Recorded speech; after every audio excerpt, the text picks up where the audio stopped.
मजीद ऐसी इस्लामी कहानियों के लिए हमारे यूट्यूब चैनल को सब्सक्राइब करें और वीडियो को लाइक करें। हज़रत ईसी अलैहिस्सलाम की कहानी बड़ी तफसील से।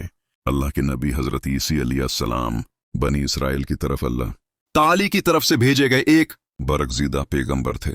आप अलैहिस्सलाम की पैदाइश एक बहुत बड़े माजिज़े के साथ हुई थी, क्योंकि आपकी वालिदा हज़रत मरियम अलैहिस्सलाम ने बगैर किसी बाप के आपको जन्म दिया। ये अल्लाह की कुदरत का एक निशान था। हज़रत ईसी अलैहिस्सलाम बचपन ही से अल्लाह के खास बंदे थे। आप लोगों को नेकी, इबादत और सच्चाई की दावत देते थे। आपने अल्लाह के हुक्म से अंधों को बिना किया, कोढ़ के मरीजों को शफा दी और मर्दों को भी जिंदा किया। ये सब कुछ अल्लाह के इज़्न से होता था। जब हज़रत ईसी अलैहिस्सलाम की दावत फैलने लगी तो यहूदियों के सरदार और इनके बादशाह आपके खिलाफ हो गए। वो आपसे हसद करने लगे, क्योंकि लोग आपको नबी मानने लगे थे। यहूदियों ने रोमी बादशाह के पास जाकर शिकायत की कि ऐसी लोगों को बगावत पर उकसा रहे हैं।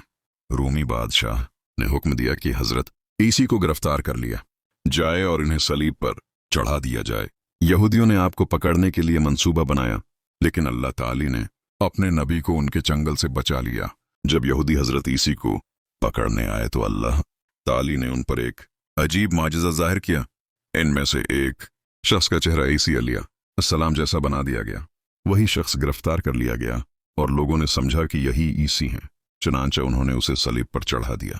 अल्लाह ताली ने कुरान मजीद में फरमाया, और उन्होंने न उसे कत्ल किया और न सूली दी, बल्कि उनके लिए मुश्तबा बना दिया गया। सूरह अन-निसा मियां। इसी वक्त अल्लाह ताली ने हज़रत ईसी अलैहिस्सलाम को जिंदा आसमानों की तरफ उठा लिया। आपको न आग में फेंका गया, न आप सलीब पर मारे गए, बल्कि अल्लाह ने आपको अपनी हिफाजत में ले लिया। आज भी हज़रत ईसी अलैहिस्सलाम जिंदा हैं, आसमान पर मौजूद हैं और क़यामत के करीब दोबारा ज़मीन पर आएंगे।